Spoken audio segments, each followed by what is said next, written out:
Hurmat opa, mo'xov kasalligi nima o'zi? Qanaqa bo'ladi u?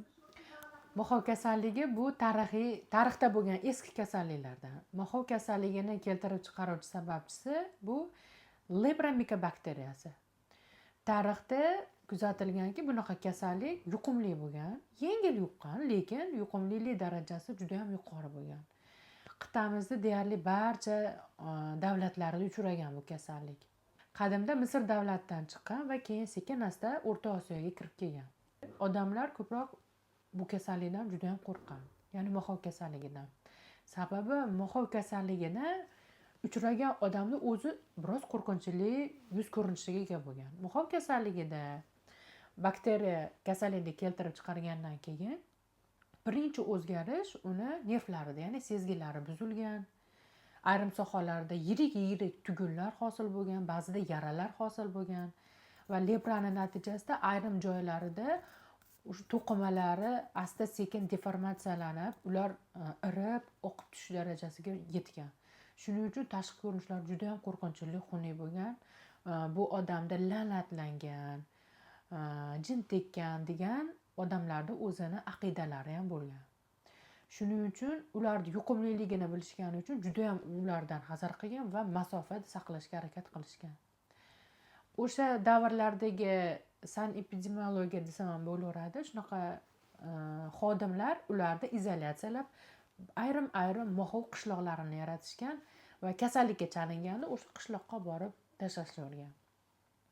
Kasallarni ayrimlari tuzalgan va o'sha yaralarini, tugunlarini o'rnida oqargan oq dog'lar kuzatilgan. Ayrimlarida bo'lsa, o'sha men sizga yuqorida aytganimdek yiringlab, yaralar hosil qilib, to'qimalar nerv darajasiga, ya'ni suyak darajasigacha irib, oqib tushgan holatlari ham kuzatilgan. O'sha davrlarda insonlar oq dog'lar haqida ma'lumotlari bo'lmagan. Shu o'rinda oq dog' haqida ham aytgan, ya'ni vitiligo kasalligi. Vitiligo kasalligi aynan o'sha davrda mo'xov bilan birgalikda kuzatilgan ikkinchi alohida kasallik. Vitiligo kasalligini keltirib chiqaruvchi sababchisi bu melanotitlar, ya'ni melanosit hujayra, teriga rang beradigan hujayralar o'zini ishini bajara olmaydi va shuning natijasida teri oqaradi. Va ular xuddi mo'xov kabi ko'rinadi, ya'ni oq dog' ko'rinishida. Shuning uchun odamlar oq dog'i bo'lsa hammani izolyatsiya qilavergan mo'xov zonalariga. Keyinchalik 18-asrda Yevropadan olimlar kelishgan, mo'xov koloniyalarining ichida haqiqatda mo'xov kasalliklari bor odamlar va oq dog', ya'ni vitiligo kasalliklari bor odamlarga ajratishgan.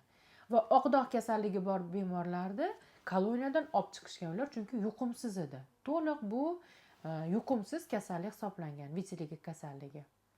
Lekin ma'lum bir vaqtlar orasida oq dog' kasalliklarida, oq dog'i bor bemorlarda mo'xov koloniyalaridan olib chiqsa-da, insonlar baribir oq dog' kasalligi bor bemorlardan qo'rqishgan va hozirgacha odamlarda oq dog' kasalligi ham yuqumli, ular yuqumli infeksion kasallik, ya'ni bakteriyalar, zamburug'lar orqali yuqishi mumkin degan faraz, ya'ni noto'g'ri aqida baribir insonlarda ongida qolgan.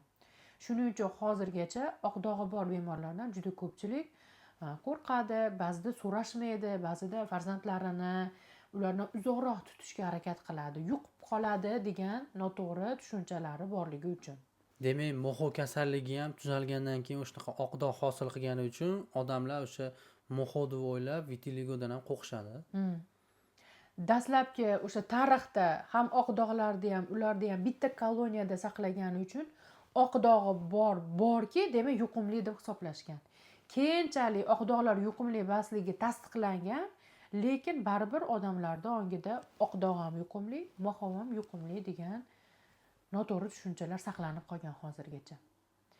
Mo'xov kasalligi ham 18-asrda tugatilgan kasallik.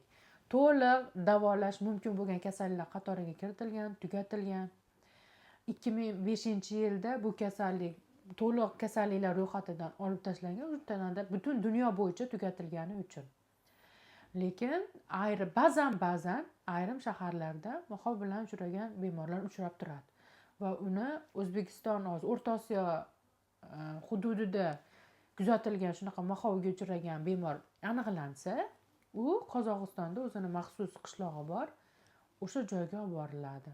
O'sha yerda izolyatsiya qilib davolashadi. Siz va yaqinlaringizda oqdog' kasalligi kuzatilsa, unda quyidagi raqamlarga WhatsApp, Telegram orqali aloqaga chiqing. Biz sizga bepul onlayn konsultatsiya beramiz. Klinikamiz manzili Farg'ona viloyati Toshloq tumanida joylashgan.